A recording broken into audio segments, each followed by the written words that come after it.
टूटे हुए सपने की सुने कौन सिसकी,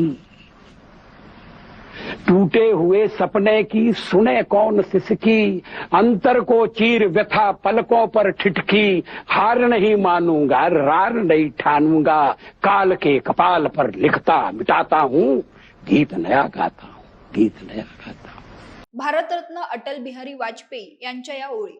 अटलजी म्हणजे राजकारणात सभ्यता, विचारात राष्ट्रहित आणि शब्दात संवेदना जपणारं नेतृत्व. आज अटल बिहारी वाजपेयी यांच्या जयंतीनिमित्त दादरच्या भाजप कार्यालयात अटलजींच्या जीवन प्रवासावर आधारित चित्रचरित्र प्रदर्शनीचं आयोजन करण्यात आलं होतं. या प्रदर्शनातून अटलजींच्या राजकीय वाटचालीसह त्यांच्या विचारांच्या, संघर्षाच्या आणि राष्ट्रासाठी दिलेल्या योगदानाच्या स्मृती पुन्हा जागे झाल्या. मुख्यमंत्री देवेंद्र फडणवीस यांच्या हस्ते या चित्रचरित्र प्रदर्शनीचं उद्घाटन पार पडलं. या प्रदर्शनातील प्रत्येक चित्र केवळ इतिहास सांगत नव्हतं, तर आजच्या पिढीला राजकारणात मूल्यांची गरज का आहे हेही सांगत होतं.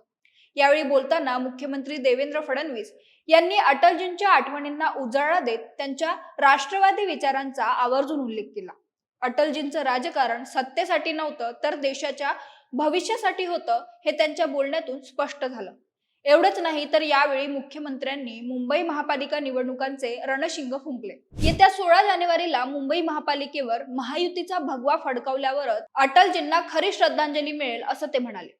हा केवळ एक राजकीय दावा नसून मुंबईच्या कारभाराबाबतचा दृढ निश्चय होता. आज अटलजींच्या जयंतीदिनी त्यांच्या विचारांना फुलांनी नव्हे तर कामगिरीने आदरांजली वाहण्याचा निर्धार या मंचावरून व्यक्त झाला. तिकीट मिळो अथवा न मिळो, पण आपल्याला अटलजींचं स्वप्न पूर्ण करायचंय. मुंबई आणि मुंबईकरांचं भाग्य बदलण्याची लढाई आपण लढतो आहोत. मुंबईकरांचा आपल्यावर विश्वास आहे.